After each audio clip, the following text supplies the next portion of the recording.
Imagine avoir cette tête, ce physique, cette taille, cette génétique, être à l'aise socialement, aussi bien avec les filles qu'avec n'importe qui en général, et avoir le choix entre capitaliser sur tout ça et potentiellement devenir un sex symbole générationnel, développer des business, devenir une figure du divertissement grand public, avec éventuellement la possibilité de faire du cinéma, ou t'éveiller spirituellement à l'ayahuasca et griller ton cerveau de manière irréversible.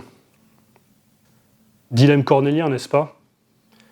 Absolument pas, bien entendu, et pourtant c'est la deuxième option qu'a choisie Connor Murphy, avec un épilogue tragique, puisqu'on a appris malheureusement son décès il y a quelques jours, et une mort malheureusement qui est un petit peu à l'image de sa trajectoire, puisqu'il est décédé en se noyant dans un lac en Thaïlande, en essayant d'échapper à la police, après sans doute une énième crise de psychose.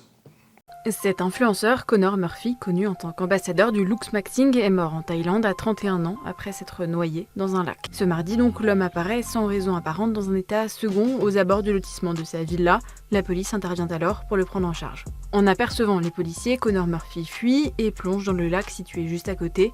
Il nage un moment puis coule de fatigue sans chercher à rejoindre la rive.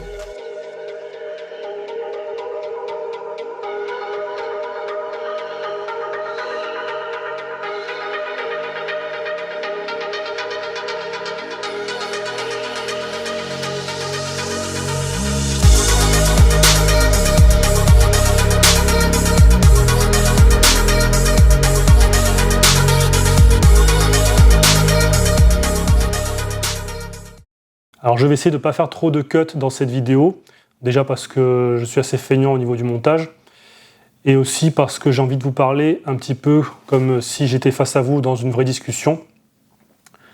Donc en revanche, je vais mettre surtout, je pense, des vidéos et des images en incrustation pour illustrer ce que je dis.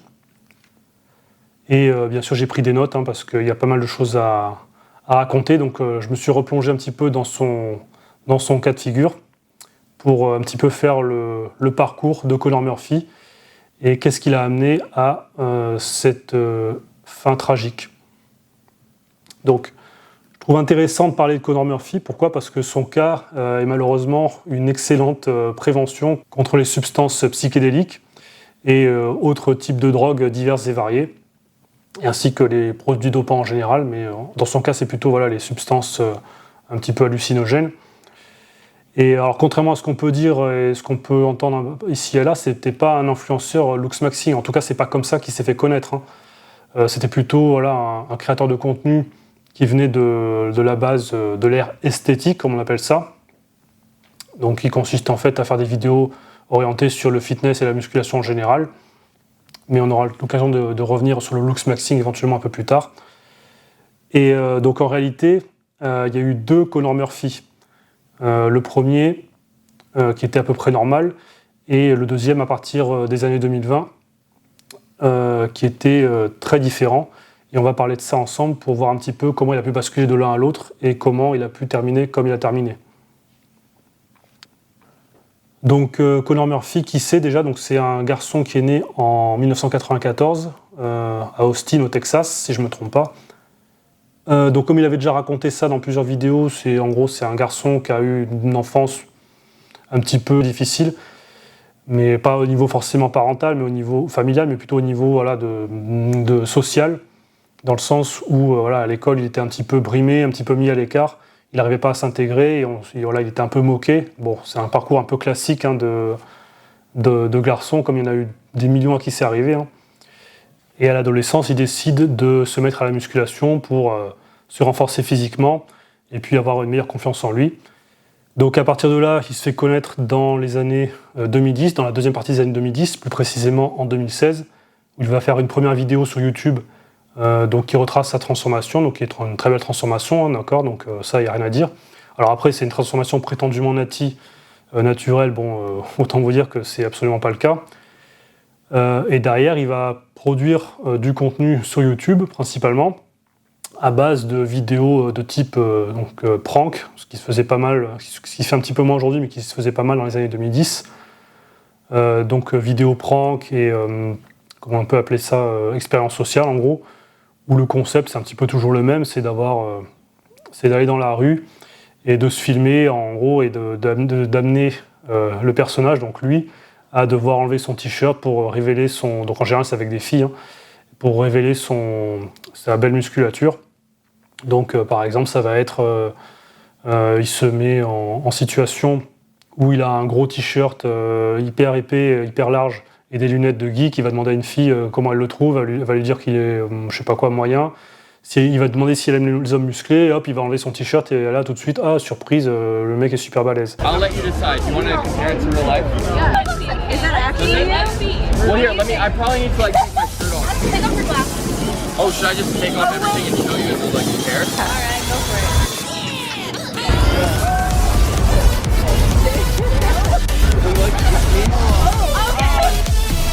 Ou alors ça va être un complice qui discute avec une fille, un complice arrive et lui arrache son t-shirt, enfin voilà, c'est ce genre de truc. Donc des vidéos comme ça, il en a fait des dizaines, des centaines. 3 chances to guess the color of my shirt under my jacket, the color of my shirt underneath my jacket, and if you get it wrong, then I get your number. I can see it, it's red. You want to see your new favorite color? Yes. Oh my god.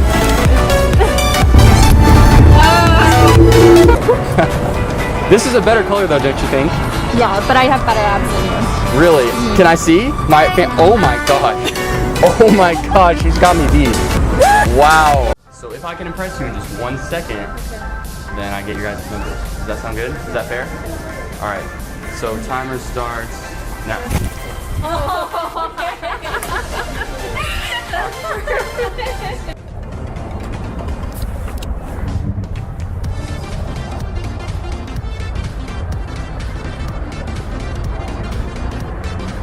I'll put it on. Alright, thank you so much. Elles ont toutes fait des millions de vues, hein, même certaines plusieurs dizaines de millions de vues. Donc ça a très bien marché pour lui. À côté de ça, il faisait aussi des webcams. Donc à l'époque sur un site qui s'appelait Omegle, donc qui est un peu qui a un peu succédé à Chatroulette, hein, donc exactement comme ce que faisait Ziz, hein, donc qui est un petit peu son ancêtre, qui consistait en gros, voilà, le principe c'est que vous vous connectiez sur ce site, sur Omegle, et vous étiez relié en webcam à n'importe qui au hasard sur la planète, à une personne au hasard, et donc voilà, après soit vous discutiez, soit vous montriez ce que vous aviez envie de montrer à la vidéo. Et donc lui en général il faisait la surprise de ah regardez je suis super balèze, donc en gros c'est ça quoi. Are you guys having fun on Omegle? Yeah. Me too. Oh yeah. Oh damn. Oh wait.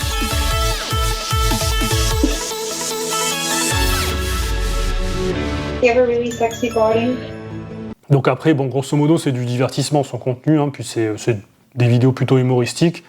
Après c'est pas du contenu voilà hyper évolué, hein, mais c'est un petit peu gnangnan et un peu malaisant des fois, mais bon ça restait voilà assez bon enfant et inoffensif, et c'était du contenu plutôt dirigé vers les adolescents ou les jeunes adultes quoi. Donc à côté de ça, donc ça marche bien pour lui, il développe bien sa chaîne, il arrive rapidement à 2 millions d'abonnés. En parallèle, il fait une compétition de bodybuilding, je crois qu'il fait une 3e place. C'est aussi un joueur de golf, hein, donc ça il a fait du golf toute sa carrière, enfin toute sa vie je crois. So yeah guys, I golf. Alright guys, so I still feel like when people see like a comment about me golfing, they think it's a joke. But no, for real guys, I played college golf the past 3 years. Donc il crée aussi une marque de vêtements, il a aussi des abonnés avec des chaînes, il a aussi des abonnés avec des chaînes secondaires qu'il a créées sur YouTube, hein, donc de vlogs et de pensées diverses et variées. Donc c'est une très belle ascension et c'est un créateur de contenu conventionnel et sans histoire, donc sur la période 2016-2020, donc vraiment rien à dire. Et on peut tout à fait penser qu'il aurait pu, s'il avait poursuivi sur cette voie-là, il aurait pu se développer peut-être comme par exemple un Jake Paul ou un Logan Paul. Et avec son physique et sa gueule, hein, c'est un bel homme, il n'y a pas à dire. Mais on aurait tout à fait pu l'imaginer, par exemple en Superman, quoi. Il a tout à fait le physique pour, donc si tant est qu'il sache jouer au cinéma, mais bon, ça s'apprend. Mais donc voilà, belle ascension sur la période 2016-2020. Et c'est pourquoi je dis 2020, parce que c'est là qu'il va y avoir une cassure dans la ligne éditoriale de Conor Murphy, et que sa chaîne va radicalement changer, ainsi que tous ses contenus sur ses réseaux annexes. Alors déjà, en préalable de ça, un peu avant, c'est vrai que ça peut faire sourire, mais il y a un événement qui un petit peu le tracasse, c'est le fait qu'il a une calvitie assez précoce qui se développe. Donc alors cette calvitie, elle peut être notamment liée, on peut soupçonner qu'elle est liée à la prise de produits dopants, puisqu'on sait que ça va souvent favoriser l'apparition ou l'accélération de la calvitie. Bon, après, il y a sûrement un terrain génétique, hein, parce que il y a une vidéo où on voit ses parents, dont son père, il n'a pas un poil sur le crâne, donc sans doute qu'il était prédestiné lui aussi, mais ça apparaît assez tôt, hein, puisque du coup, il se tape une calvitie à peu près à 24-25 ans, enfin en tout cas un début. Et donc pour quelqu'un pour une personnalité qui base tout son contenu et son fond de commerce sur le paraître et l'apparence, forcément que ça pose problème, quoi. Même si on peut toujours dire qu'il aurait pu s'en accommoder, se raser, voilà, et mettre à jour sa personnalité. Force est de constater que ça l'a gêné, quoi. Et donc il y a ça, et après, donc alors, en parallèle du coup, il y a aussi, sans doute dans une optique de vouloir stopper ou freiner la calvitie, on peut penser qu'il a stoppé les produits dopants au moins un temps parce qu'il y a son physique qui descend en masse et qui est moins impressionnant. Alors, on peut le voir sur certaines vidéos photos par rapport à des vidéos de son prime. Et donc c'est là, en mai 2020, que le shift se fait. Je me rappelle très bien de cette période, hein, parce qu'à l'époque je voyais souvent son contenu. Donc déjà en mai 2020, en fait, c'est la période où aussi on est en confinement, il ne faut pas l'oublier, hein. Donc qui dit confinement, qui dit aussi que on peut moins sortir on peut moins sortir et on peut moins sortir faire des vidéos vu que c'était ça qu'il faisait principalement. Donc potentiellement moins de vidéos, donc moins de vues, donc moins de revenus aussi. Donc en mai 2020, il se met à poster une série de vidéos où il est en live caméra, webcam, avec des amis à lui, des collègues à lui, des proches de son entourage, où en fait il essaie de les illuminer littéralement, ce qui veut dire en fait les éveiller. Il appelle ça donc lui trying to enlighten my body, Pierre-Paul Jacques. Il y a la même vidéo aussi avec ses parents d'ailleurs, hein, à ce sujet. Donc il y a plein de vidéos qui sont postées comme ça quasiment le même jour ou les mêmes jours. Et au bout du compte, il y a la fameuse vidéo qui va marquer un tournant dans sa carrière, qui est la vidéo Conor Murphy Goodbye, où en fait là le mec va taper un énorme nervous breakdown, comme on dit en anglais, un crash nerveux total. Il va complètement craquer et en fait il se filme face caméra à moitié en train de pleurer, en train d'être complètement anéanti, de dire qu'en gros il dit ma vie c'est pas du tout ce que j'avais envisagé, je suis pas du tout épanoui. I've hit my mental breaking point. I fuck 3 fucking girls a day. 3 girls a day. Because I'm unhappy. I have nothing that truly matters. My parents have sucked away every ounce of happiness in my body. I've done everything just to please them, just to make them proud, just to make them happy, and it didn't work. I started YouTube so they would be proud of me, so I could be successful and rich. They don't get it. YouTube means nothing to me without the love of my family. Il finit par dire quand même, à faire comprendre qu'il envisage de se suicider, quoi, donc de mettre fin à ses jours. This is the only option. I know exactly how to do it. Et d'ailleurs, il fait même comprendre qu'il va le faire juste après la vidéo, parce qu'il donne carrément son adresse. You can come here to 16 apartment 339 in Los Angeles, California. You can walk into my bathroom and you can witness what true happiness feels like. You can witness what it's like to actually meet God. As soon as this video is posted, give it 30 minutes and then you can come and witness it too. Maybe it'll make you happy too. Aux auditeurs, aux spectateurs, pour qu'ils puissent carrément venir à son domicile voir supposément son corps sans vie.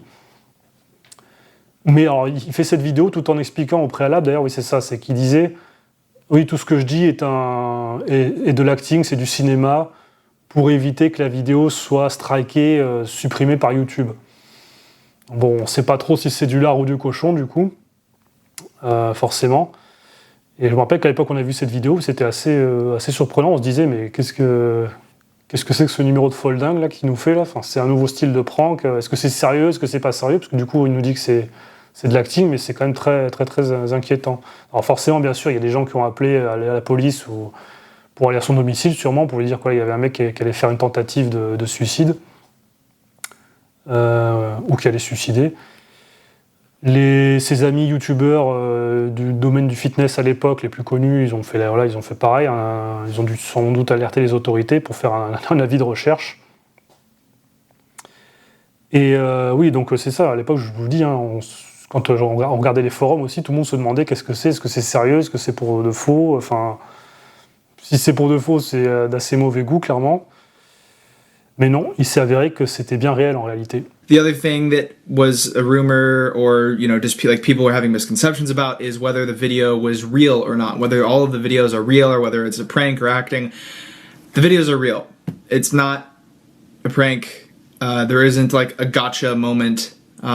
It's very real and it's serious. Donc à partir de là, Connor Murphy, il disparaît.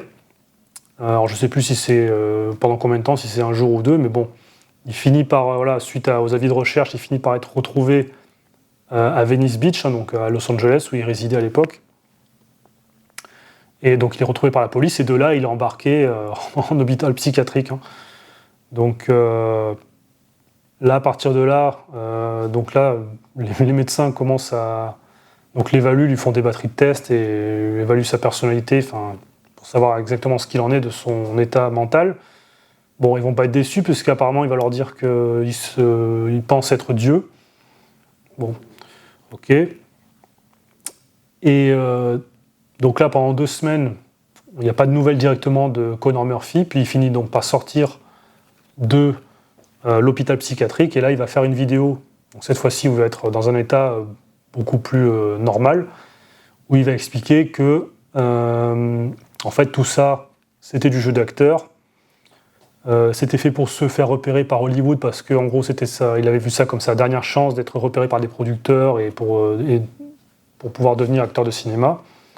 Mais il explique quand même que malgré tout il n'était pas forcément bien non plus. Donc ça fait un peu pirouette ces explications. Et il dit quand même que voilà, c'est ça, qu'il n'était pas bien mentalement. D'ailleurs il montre les comptes rendus à la caméra de des comptes rendus médicaux qui ont été faits par les médecins dans cet hôpital psychiatrique, et donc qui ont déterminé qu'il était soit bipolaire, soit atteint de psychose, en fait. Donc c'est quand même sérieux, quoi. Bon. Et là, on voit cette vidéo, on se dit, bon, ok, c'était un mauvais épisode, il a touché le fond, maintenant il va rebondir, ça va aller mieux, ça peut arriver, il a fait un crash nerveux. Et, spoiler, que nenni, ça va continuer à descendre, en fait. Donc là, c'est le moment en fait où il choisit de se lancer dans un jeûne hydrique de 40 jours. Donc notre ami Connor ne va rien manger, ou supposément ne rien manger du tout pendant 40 jours. Alors effectivement, ça marche, parce qu'il va perdre énormément de poids en très peu de temps, ce qui n'est pas du tout un service à rendre à votre corps ni à votre santé. Et il va avoir il va se retrouver avec un air quasiment cadavérique. Et donc en fait, là, on commence à comprendre que finalement, ce qu'on va comprendre après a posteriori, c'est qu'à partir de là, on ne va jamais retrouver l'ancien Connor en réalité. Pourquoi ? Parce que, oui, c'est ça, j'ai oublié de le dire du coup, en mai 2020, quand il a fait cette vidéo, et comme il l'a expliqué après dans la vidéo de sa sortie, à ce moment-là, en fait, il a pris de l'ayahuasca. So a few days prior to making that video, I engaged in this spiritual ceremony where I took this mind-altering substance known as ayahuasca. This is a very powerful substance, and it caused me to act much differently than I normally would. I was not myself for a while after I took it. Donc qu'est-ce que c'est que l'ayahuasca ? C'est une substance psychédélique, en fait, qui a de gros effets sur la façon de penser, et surtout sur la personnalité. Et des effets qui sont potentiellement irrémédiables, d'accord ? Donc d'ailleurs, c'est souvent vendu un petit peu comme quelque chose un peu romantique, un côté, voilà, ça va t'ouvrir les chakras, ça va t'ouvrir tes possibilités intellectuelles, etc. Bon, peut-être qu'il y a des gens à qui ça a réussi, mais là, manifestement, ça n'a pas du tout été le cas. Et donc, c'est suite à cette prise d'ayahuasca qu'il a craqué nerveusement, qu'il a fait cette vidéo Goodbye, en faisant croire qu'il allait plus ou moins se suicider. Et donc ça, il l'explique dans sa vidéo de sortie du coup. Qu'il a pris l'ayahuasca et que c'est pour ça qu'il a fait ces séries de vidéos et qu'effectivement il n'était pas tout à fait bien mentalement. Donc ensuite s'ensuit donc, comme j'ai dit, le jeûne de 40 jours. Et à partir de là, donc son contenu va évoluer. Donc on va pas retrouver l'ancien Connor, hein, comme il faisait ses vidéos un petit peu gnangnan dans la rue à demander l'avis aux filles ce qu'elles pensent de son corps. Mais son contenu va évoluer vers la spiritualité, le yoga et la quête du bien-être en gros. Alors ce qui sont en soi des contenus pas inintéressants, hein, sauf que ça va être fait à la sauce ayahuasca, quoi. Ayahuasca et champignons hallucinogènes. Donc c'est-à-dire que ça va donner un gloubi-boulga de trucs complètement incohérents et de bizarreries qui auront ni queue ni tête. Je me souviens d'une vidéo d'ailleurs là où il avait filmé son appartement qui était inondé, qui avait été inondé pour je ne sais quelle raison. Alors, et en fait on le voyait dedans en train de faire des pompes, enfin quelque chose complètement hors de propos. Après, avec le recul, je serais même pas étonné qu'en fait ce soit lui qui ait volontairement inondé son appartement, peut-être dans une volonté de faire quelque chose qui se rapprocherait de Fight Club. Pourquoi j'ai fait sauter ton appartement, à ton avis? Quoi? Pour toucher le fond, il suffit pas d'un week-end. C'est pas comme un de tes putains de séminaires de merde. Mais voilà, donc après, à partir de là, de temps en temps, il va refaire parler de lui en fait en se faisant passer pour mort ou en lançant des rumeurs de mort. Il y a même une vidéo sur sa chaîne, une vidéo RIP Conor Murphy. Bon, c'est assez étrange. Derrière, il refait des séjours en hôpital psychiatrique. Il s'amuse à faire croire qu'il s'est évadé, alors qu'en fait, pas du tout, on l'a juste relâché de l'hôpital. Il continue de croire qu'il est Dieu. Donc bref, ça va pas franchement mieux. Wake up! Wake up! You're God, dude! You're God! You are God! I am God! Stop saying that's not true because you don't know what it means, see? Et donc sans doute qu'il a continué à prendre de l'ayahuasca et autres substances illicites. Et donc on est face à quelqu'un qui clairement est devenu malade mental en fait. Hein, donc, alors après la théorie de certains c'est de penser qu'il y avait déjà une maladie mentale qui était enfouie sous-jacente, en sommeil, et que celle-ci elle aurait été réveillée par la prise d'ayahuasca. Bon, c'est une possibilité, après c'est possible après hein, par rapport à éventuellement d'éventuels traumatismes qu'il regardait suite à l'enfance ou à l'adolescence où voilà, il se sentait peut-être un peu rejeté et n'arrivait pas à s'intégrer. On peut penser que ça a pu lui laisser quelques séquelles et puis bon, peut-être qu'il y a d'autres paramètres qu'on connaît pas aussi hein, par rapport à sa famille, comme il disait dans la vidéo par rapport à ses parents. Ça peut peut-être jouer. Bon, moi personnellement, à partir de là, je le suivais plus. Hein, je veux dire, j'ai jamais suivi, j'ai jamais été abonné à son contenu, mais quand ça arrivait que quand je voyais une vidéo de Conor Murphy dans mon fil, je clique dessus et je me disais ah oui c'est sympatoche, sans plus quoi. C'est un peu rigolo. Mais voilà, à partir du moment où il part un peu en couille comme ça, enfin complètement en couille, et que voilà, il est dans ses délires ayahuasca et ces vidéos complètement ésotériques là, de yoga un peu étranges. Hein. Bon, c'est plus trop mon délire, quoi. Et après, donc moi, j'entends plus trop parler de lui, à part à l'époque, hein, à part pour constater qu'il s'enfonce de plus en plus dans des délires complètement louches. Donc il y a eu la phase, donc parmi ceux-là, il y a eu la phase des fluides corporels, puisque notre ami s'est mis en tête que ce serait une bonne idée en fait d'ingérer sa propre urine. Voilà, il y a une vidéo sur la chaîne qu'on retrouve, hein, qui est toujours disponible, où effectivement on clique dessus et on le voit boire son urine quoi, dans un parc public au milieu des gens. Et mieux que ça, après il attrape et il s'enduit d'urine sur le visage. Donc bon, assez étrange. Dans la même vidéo d'ailleurs, il explique encore pire. Oh là là, rien d'y penser.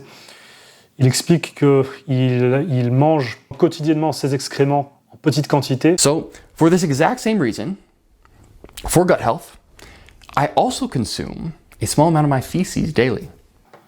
Et qu'il montre la vidéo pour ses abonnés sur OnlyFans, donc en plus il commercialise ça, donc c'est très très sombre et lugubre. Regardez mon beau caca. Now, I won't show that on here, but be sure to subscribe to my OnlyFans and I'll show you if enough people are interested. Ça va quand on a 2-3 ans maximum. Après, c'est le caca, je le prends, je te le mets dans la tête. Et pour aller plus loin derrière, il y a, donc, ça poursuit sur les fluides corporels avec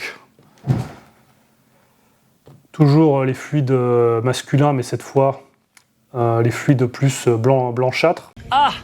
Les siens, mais alors, encore plus loin, les fluides blanchâtres d'autres hommes.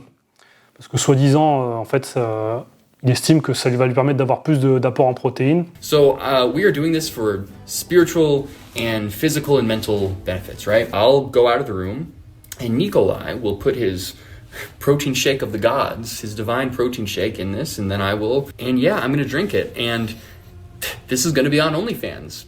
Alors, spoiler, hein, pour avoir des protéines, il y a des moyens beaucoup plus simples et beaucoup moins crades, hein, mais bon.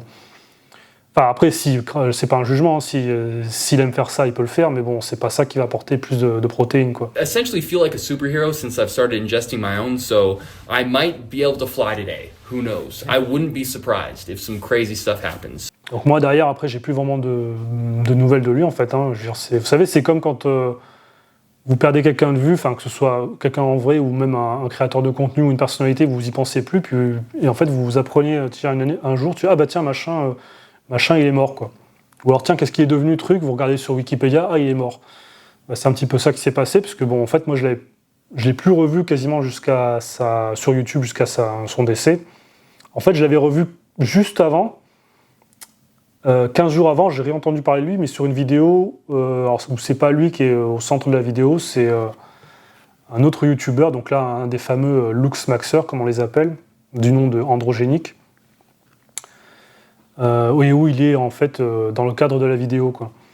Où il est avec une espèce de masque, de casque à cornes. Donc une de ses dernières lubies, ça a été de se lancer donc, dans le Luxmaxing et le biohacking. Alors le biohacking, en gros, c'est... Bon, moi je suis pas spécialiste de ça, mais c'est le concept d'essayer d'optimiser tous les paramètres de santé pour vivre le plus longtemps possible et en bonne santé. C'est un petit peu ce que fait Brian Johnson, en fait. Hein. Vous savez, l'homme qui essaie de vivre éternellement, enfin, ou de vivre le plus longtemps possible.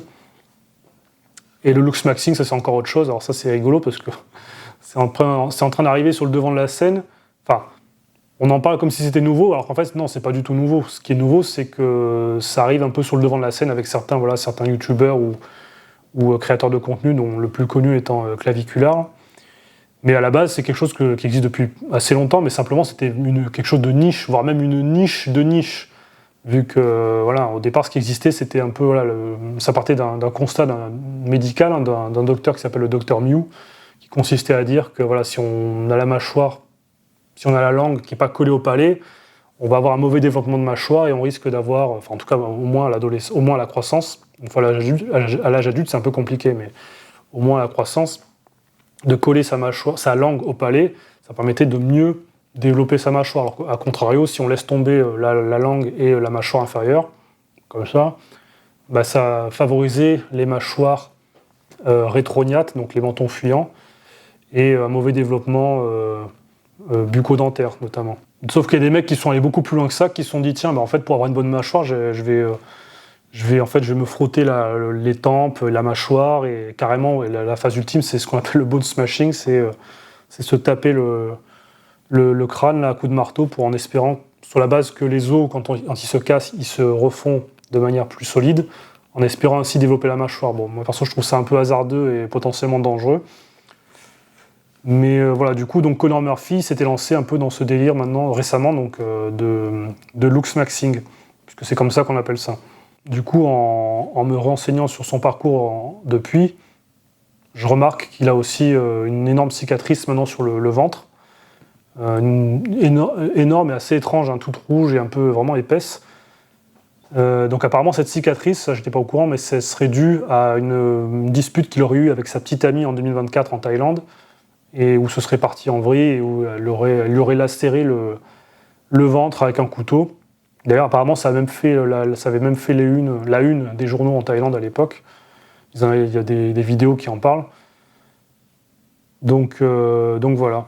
Et pour revenir au Luxmaxing, donc une des dernières vidéos sur sa chaîne YouTube qu'on voit, c'est une vidéo assez lunaire où il est avec ce chapeau à cornes là, où il parle de manière complètement exagérée. Alors c'est sûrement du troll, au moins à moitié du troll, hein, la façon qu'il a de s'exprimer et de jouer dans cette vidéo, et de se comporter.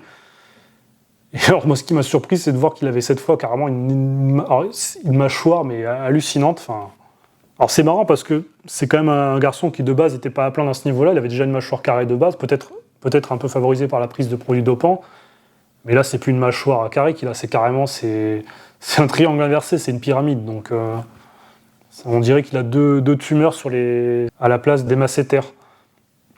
Donc lui il explique que non, pas du tout, enfin c'est pas des tumeurs et que c'est pas non plus des injections ni des comment dire là, il s'est pas fait opérer, mais qu'il a juste mâché très fort des chewing-gums pour développer ses masséters. Alors effectivement, ça existe les chewing-gums assez épais pour mâcher et développer un peu sa mâchoire, mais bon, à ce point-là, ça m'étonnerait quand même, quoi. À mon avis, il a dû plutôt faire des injections ou mentir sur le fait qu'il a fait une opération. Donc après, qu'est-ce qu'il y a d'autre? Oui, donc là, après son décès, là, donc je vois qu'Androgénique, donc le fameux Lux Maxer avec qui il traînait, il explique que, encore un truc lunaire, qu'il s'était mis à essayer d'ingérer de l'or, ou de s'injecter de l'or dans le corps. Donc ça me paraît complètement, surprenant et étrange, mais bon, pourquoi pas. Enfin voilà, quoi, c'est un parcours voilà, qui ne fait que descendre, et c'est une longue descente aux enfers, en fait. Hein. Les dernières vidéos qu'on peut trouver sur sa chaîne YouTube et sur son compte Instagram, c'est des vidéos qui évoquent la mort, notamment celle d'un autre influenceur qui s'appelle Léo N Longevity. Alors lui, je ne le connais pas, hein, mais apparemment c'était quelqu'un qui était aussi dans le biohacking. Et alors lui, il serait mort il y a 3 ans. Et alors sur cette vidéo là, que je vais faire défiler, là, qui est un peu étrange, on voit Connor un petit peu montrer le portrait de ce gars-là et se comporter un peu de manière étrange. Alors certains disent que c'est un aveu, que carrément il l'aurait tué, quoi, donc, ou qu'il serait derrière son décès. Ou alors que ce serait, on va dire, une vidéo en sachant que lui-même allait mourir prochainement, vu que cette vidéo elle date de quelques jours avant son décès. Donc bon, ça je sais pas trop ce qu'il en est, mais c'est encore assez sombre et lugubre. Et on a une autre vidéo aussi sur sa chaîne YouTube, voilà, où on le voit, pareil, la vidéo s'appelle RIP Elon Musculus, là. On ne sait pas trop de quoi il parle, enfin, c'est assez étrange, et à la fin il dit, oui, vous avez un rapport à la mort qui n'est pas sain, ou quelque chose comme ça.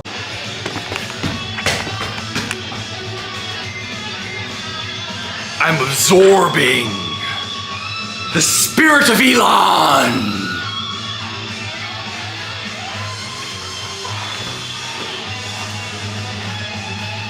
Thank you, Elon, for your sacrifice.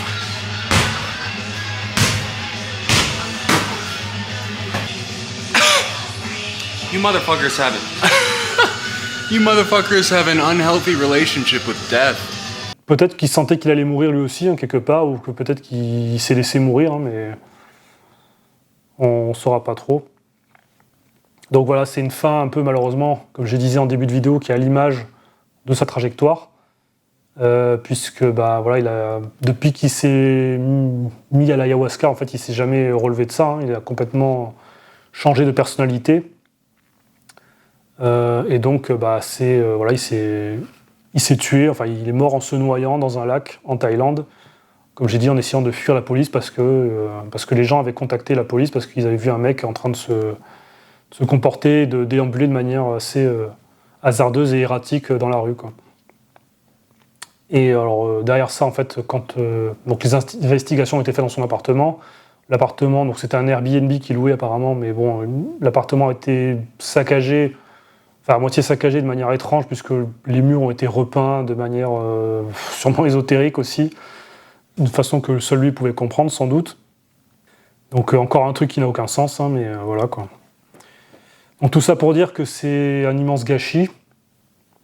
Je pense que c'est un garçon qui avait beaucoup de potentiel, qui avait très très bien démarré, et qui aurait sans doute pu faire quelque chose aussi bien ou dans la même veine que ce que font les frères Paul, hein, donc Logan et Jake Paul. Après, on aime ou pas leur contenu, hein, mais force est de constater qu'ils ont du succès et que ça marche bien pour eux. La leçon à tirer de tout ça, qu'est-ce que c'est ? Attention aux psychotropes. comme l'ayahuasca, puisque bah, c'est pas sans danger. L'ayahuasca et toutes les substances psychédéliques et aussi toutes les drogues en fait. Hein. Si vous voulez y goûter, bah, ça sera pas sans risque, quoi. D'accord, donc il faudra assumer les conséquences et bah, voyez le travail. Alors après, c'est pas le premier ni le dernier hein, à mourir donc dans ces conditions, dans ce genre de conditions. Enfin, encore que lui, il n'est pas mort directement des produits il n'a pas fait une crise cardiaque ou il n'a pas fait une overdose. Mais inconsciemment, ce sont les produits qui l'ont mené à l'état dans lequel il était et qui ont fini par le conduire à sa mort. Et oui, donc comme je disais, c'est pas le premier ni le dernier à mourir de substances illicites, hein, puisque bon, bah, il y en a d'autres qui ont fait le parallèle avec notamment Joe Esthetic, hein, qui est mort il y a 3 ans, je crois. Donc lui, je crois que c'était une rupture d'anévrisme. Donc pareil, il n'a pas vécu très longtemps, il est mort à 30 ans. Et puis bien sûr, bah, Ziz, hein, donc lui, c'était voilà, entre guillemets, voilà, le père de toute la période Aesthetics, qui faisait un peu ce que faisait Conor Murphy, mais avant. Donc lui, il est mort encore plus jeune, à 22 ans. Et alors, l'ironie du sort, c'est que les 3 sont morts en Thaïlande. Donc à croire que la Thaïlande, c'est un petit peu le cimetière des influenceurs, faut croire. Et autre leçon à tirer aussi, c'est que bah, la santé mentale, c'est un vrai sujet. Et bah, ça peut toucher tout le monde, quoi, en fonction des événements de la vie, des choix que vous faites, ou éventuellement voilà, des traumatismes de l'enfance aussi, hein, parce que bah, là, ça a l'air d'être un petit peu le cas. Sans doute qu'il y avait un terrain favorable un peu à la maladie mentale ou à la bipolarité, et que bah, voilà, le fait que certains événements comme des traumatismes qui remontent, le confinement, la calvitie, ça paraît trivial, mais bon, pour une personne comme ça qui mise beaucoup sur l'apparence, bah, c'est important. Bah, tout ça a fait que monsieur Conor Murphy sans doute a voulu tester l'ayahuasca pour s'éveiller spirituellement, et bon bah voilà, ça a conduit à ce qu'on sait, quoi. Voilà pour cette vidéo sur Conor Murphy. J'espère que là où il est, il a trouvé la paix et la sérénité. Et je pense que pour tous ceux qui l'a inspiré, il faudra garder en mémoire le Conor Murphy de avant 2020. Voilà. Salut mon vieux, et repose en paix.